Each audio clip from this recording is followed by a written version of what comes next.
go. Hello, everyone. Good morning. Handshake.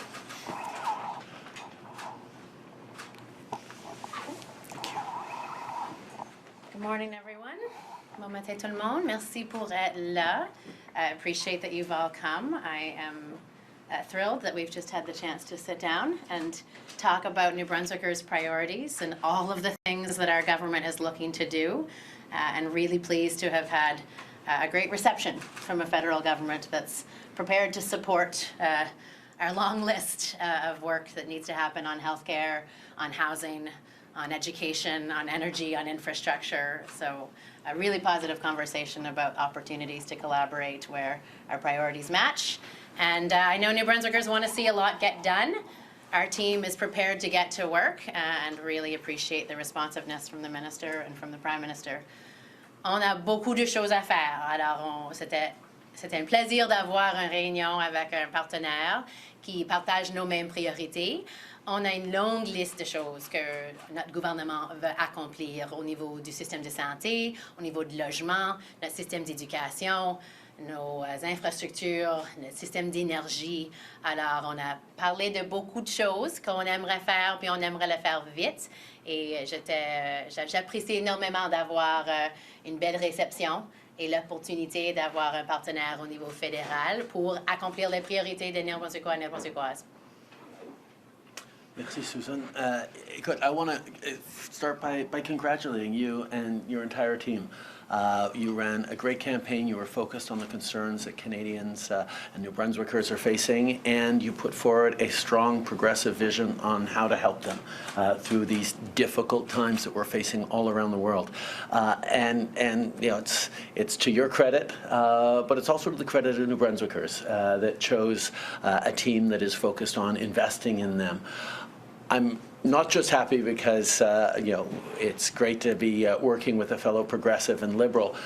I'm also really happy because there's so much we're going to be able to do together. There were so many initiatives that the federal government was there with investments ready to flow to New Brunswickers that the previous government just didn't want to do, whether we're talking about dental, whether we're talking about more investments in healthcare, in pharmacare, the kinds of things that'll make a difference in people's daily lives. Investments in housing, we're going to be able to unlock and work together now in meaningful ways that are going to support people.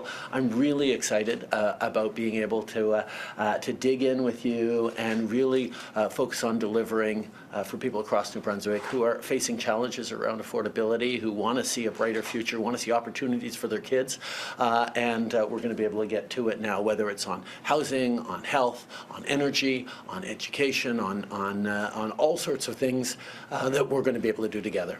C'est un énorme plaisir de pouvoir féliciter la Première ministre d'abord d'être la première ministre du Nouveau-Brunswick, mais aussi de souligner tout ce qu'on va pouvoir faire ensemble au niveau de l'abordabilité du coût de la vie, au niveau des investissements en logement, en bons emplois, en appui pour les défis énergétiques.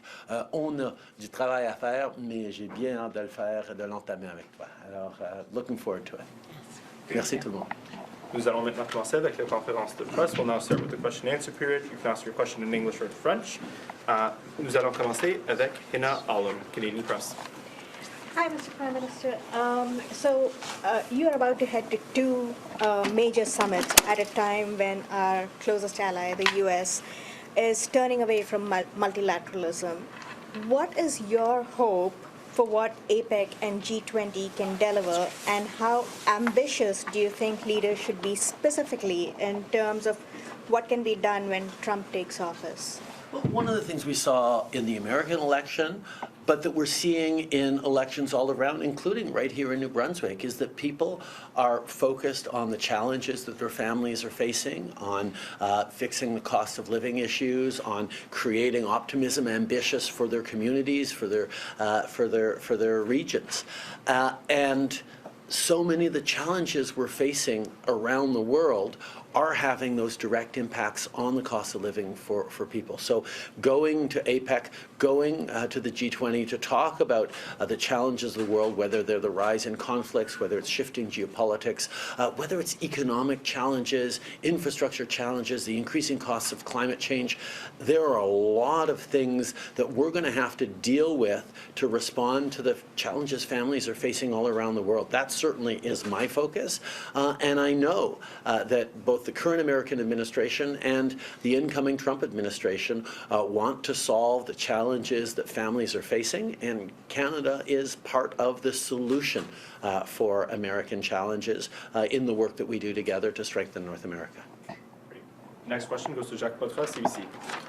Hi. During the election campaign, the word liberal was noticeably absent from a lot of Premier Holt's campaign materials. And last year, she said you were seen as too far to the left. So I'm wondering how this affects the relationship. Maybe both of you can comment on how this will affect agreements on some of the things you're talking about. I'm really, really excited to be able to work with Susan, with a fellow Liberal, to deliver on real progressive priorities. The challenge we had with a Conservative Premier here is the same challenge we're having with Conservative politicians across the country, that they don't actually want to step up on investments and solutions that people actually need. They let ideology get in the way of actually investing in supports for families, for communities, supports for jobs, for growth, for energy solutions that are needed, and being able to work with someone who is so like-minded is very, very exciting, and I'm really glad she won and won so big. Well, New Brunswickers want a government that's going to get things done, and they didn't see that with the last government. They didn't see improvements to their healthcare system. They didn't see improvements to the cost of living. Housing was becoming less and less affordable, and so they want a government that's going to work with anyone and everyone that can help New Brunswickers succeed. And New Brunswickers saw opportunities left on the table with a federal government that wanted to invest in our healthcare system, in our housing system, in our healthcare professionals, and a provincial government that wasn't taking that help. Our team wants to get to work and make a difference quickly, and we know that we have both funds and a partner in Ottawa that wants to help New Brunswickers with their biggest priorities. So they don't have a lot of patience. They want to see us move quickly, and that's what our government is going to do. Prochaine question, Radio-Canada.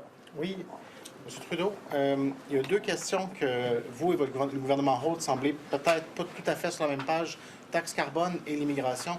La taxe carbone, est-ce que vous voudriez que Mme Holt, son gouvernement du moins, présente son plan pour ajuster la tarification carbone d'ici la prochaine élection? Et est-ce que le Nouveau-Brunswick pourrait maintenir ses seuils d'immigration? Il y a eu de l'inquiétude par rapport au fait que ça pourrait diminuer. La tarification du carbone qu'on a amenée et sur lequel toutes les provinces se sont mis d'accord il y a bien des années, il y a un backstop fédéral, mais toutes les provinces ont l'opportunité de créer leur propre plan s'ils le désirent. C'est ce que le Québec, c'est ce que la Colombie-Britannique, c'est ce que d'autres provinces ont regardé aussi. Et on est là pour être sûr qu'on peut lutter contre les changements climatiques et créer de la croissance économique en même temps. C'est sûr que l'approche fédérale, la remise canadienne sur le carbone, remet plus d'argent dans les poches de 8 sur 10 Canadiens où c'est en place, mais on est toujours ouvert à travailler ensemble sur la lutte contre les changements climatiques, et c'est un enjeu d'ailleurs sur lequel je sais que je m'entends très bien avec la première ministre, parce que la protection de l'environnement et la croissance économique qui vient par d'être responsable sur l'environnement est au cœur de toute sa plateforme. Les seuils d'immigration? Au niveau de l'immigration, on reconnaît qu'on doit démontrer un système d'immigration qui fonctionne. On sait qu'il y a énormément de pression sur les coûts du logement, sur les services, à cause du nombre de travailleurs temporaires et au niveau des étudiants internationaux qui sont venus partout au pays au cours des dernières années. C'est moins grave, il y a moins d'impact au Nouveau-Brunswick, et donc on va travailler ensemble de façon réfléchie pour s'assurer que, particulièrement dans les industries agricoles ou de transformation de pêche ou de construction ou de santé, ils ont assez de travailleurs pour pouvoir livrer les services auxquels s'attendent les Nouveau-Brunswickois. Next question, CTV. Prime Minister, across Canada, but especially here in the Maritimes, our economy relies on our neighbors south of the border. We rely on exports south of the border from New Brunswick, soft lumber, PEI, potatoes, seafood from all three, so on and so forth. What is your government's plan if President-elect Trump does put in place a 10% tariff on our exports? 7 or 8 years ago, when President Trump first got elected, he was focused on eliminating our NAFTA agreement, ripping up the trade deal that had created incredible prosperity for Canadians and Americans and grown our economy in significant ways. We successfully sat down, renegotiated that accord to protect not just our supply managed sectors, but so many manufacturing sectors across the country. And we even responded to tariffs he brought in with a demonstration. The interdependence of our economies means there are great jobs on both sides of the border that rely on the smooth flow of goods throughout the border. That is going to continue to be the case. We know that even as the Trump administration is significantly concerned about international pressures, particularly overcapacity by China and unfair trade practices by China, Canada is aligned with the United States already, and we're going to be able to do good things together. We were able to make sure that Canada and the United States together were creating good jobs and economic growth on both sides of the border by working as friends and partners, and we're going to do that again. Prochaine question, Acadie Nouvelle. Oui, Madame Holt, vous avez parlé d'occasions laissées sur la table par le précédent gouvernement de la province. Et pendant votre campagne, vous avez annoncé, promis un système de nourriture scolaire et vous aviez dit que vous étiez ouverte à signer un accord avec le fédéral. Est-ce que vous avez parlé de ça aujourd'hui? Oui. Oui, on a parlé de ça aujourd'hui parce que c'est clairement une grosse priorité pour nous autres, puis c'est une priorité partagée avec le gouvernement fédéral. Alors, j'ai eu l'opportunité d'expliquer que nos besoins ici à Nouveau-Brunswick sont uniques. On a besoin d'assurer que chaque élève dans chaque école peut avoir un petit déjeuner universel. Puis, nous sommes prêts à signer un accord pour le financement du gouvernement fédéral qui répond à notre réalité ici à Nouveau-Brunswick et le fait qu'on a plusieurs communautés dans tous les coins de la province qui ont des besoins différents. Alors, j'ai hâte de signer un accord avec le gouvernement fédéral pour assurer que chaque élève à Nouveau-Brunswick peut commencer leur journée en école avec des ventres pleins et préparés à apprendre, puis de se préparer pour leur vie. Alors, on va vraiment utiliser le programme fédéral pour le mieux-être des Néo-Brunswickois et Néo-Brunswickoises. Je suis très, très content de l'entendre, mais ça ne me surprend pas parce que, tout d'abord, Susan en a parlé pendant toute sa campagne, mais moi, quand j'ai lancé le programme fédéral de nourriture scolaire, on l'a fait à Caracat. Je suis allé voir, parce que c'est notre collègue Serge Cormier, qui a avancé un projet de loi privé qui a mis de l'avant les besoins des écoles en termes de nourriture scolaire. Alors, de pouvoir reconnaître le leadership que le Nouveau-Brunswick veut prendre au niveau de la nourriture scolaire. C'est bon pour les jeunes, c'est bon pour les parents et les coûts d'épicerie, c'est bon pour l'école, c'est bon pour la communauté. C'est des investissements importants qu'on est très, très content de faire ensemble et on a hâte de signer quelque chose très bientôt. Are you able to both repeat that in English, please? Absolutely. We certainly talked about school food at the meeting today because it was a clear priority during our campaign, and it's a clear need across our province because there are too many students in New Brunswick that are going to school hungry and are struggling to learn because they don't have food in their bellies, and too many teachers that are trying to fill the gap amidst everything else that they have on their plate. So I was pleased to have the opportunity to explain to Prime Minister Trudeau some of the unique realities of New Brunswick and the fact that our current school food program doesn't reach certain schools in the north, doesn't get distributed equitably across the province, and to seek support from the federal government program to fund the need here in New Brunswick in partnership with the provincial government that's ready to make sure that every kid has a chance to learn with a universal school food program that every kid in this province can access. In our spring budget, we put forward as a core part of the Fairness for Every Generation billion on the table for school food programs across the country. And when we made a concrete announcement around that, I was up in Caracat in the Peninsula with my colleague Serge Cormier, who moved forward with that as a private member's bill over the past years. We are very, very excited about being able to sign with New Brunswick, where the needs are great, but also the leadership and the commitment to supporting young people is very, very much there. We've got a lot to do to get school food programs up and running that'll really impact in the right way young people right across the province, but we're looking forward to signing very soon. Next question goes to Global. Yes, one moment, please. Prime Minister, hoping we could get your reaction to the statement from Ontario Premier Doug Ford that Mexico has effectively become a backdoor to Chinese imports and that they should be frozen out of the U.S. market and out of NAFTA when that is renegotiated in 2026.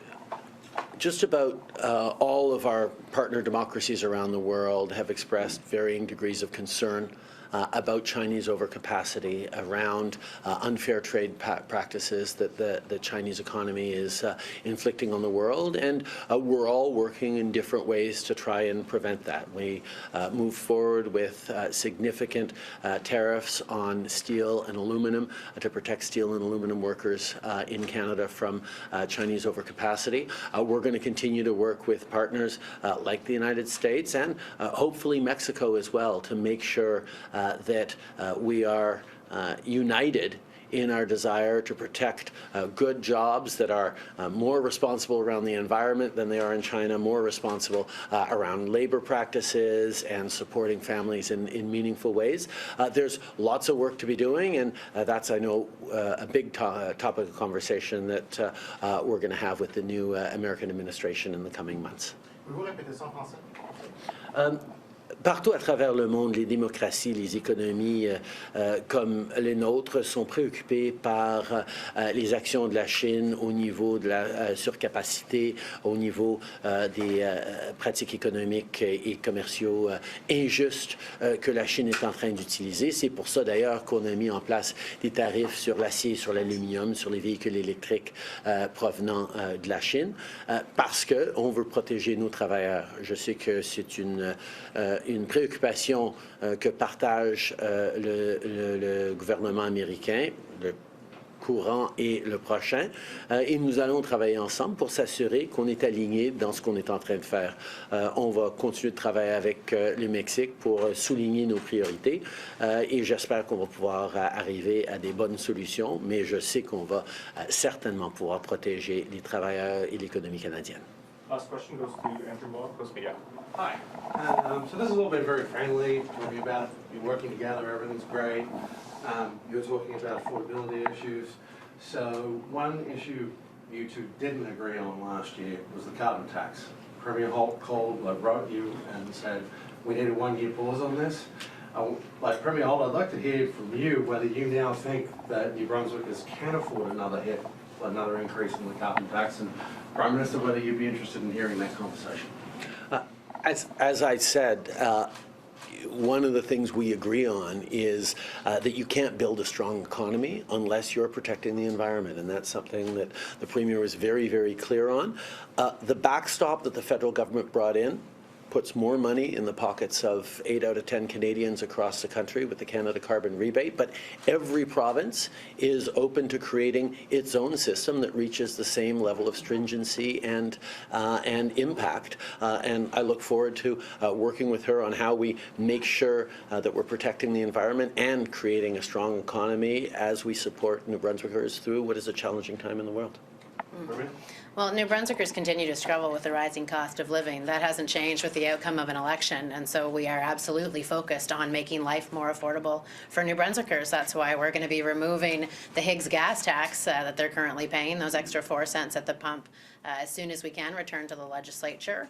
We have other initiatives in mind to continue to decrease the cost of living for New Brunswickers, and we need a plan that reflects the reality in New Brunswick of the fact that we don't have the same kind of public transportation opportunities. We don't have the same kind of opportunities to bike to work because when you're living in Saint-Sauveur, that's not an option. You can't get to the hospital that way. You won't find, you have to go to the gas station and you have to fill up the tank if you want to get your health taken care of and if you want to get to work. And so we're really conscious of the price that New Brunswickers are paying, and we want to make sure that that it's an appropriate price that reflects the reality here. So that's what we're continuing to work on. So would you think about your own plan? That's what we've said consistently, Andrew. We're going to put forward a Made in New Brunswick climate plan that recognizes the realities here in New Brunswick, what New Brunswickers can do, how we incentivize them to change behavior, not just penalize them when they don't have any other options. So that's work that the department is doing now. We look forward to getting that plan ready, and I appreciate the Prime Minister is prepared to receive it, and as he has with other provinces, let provinces do their own thing as long as they meet an appropriate stringency level. So that's what we're striving for. It's interesting, actually. The province of New Brunswick had a Made in New Brunswick plan, and then Premier Higgs decided to scrap it because he wanted to blame the federal government for what he was doing. It was a purely crassly political play. It's great to have someone who deeply believes in not just protecting the environment, but helping with affordability in tangible, concrete ways. And I know there's lots we're going to be able to do together on that and on a range of things. Thank you, everyone. Merci beaucoup tout le monde.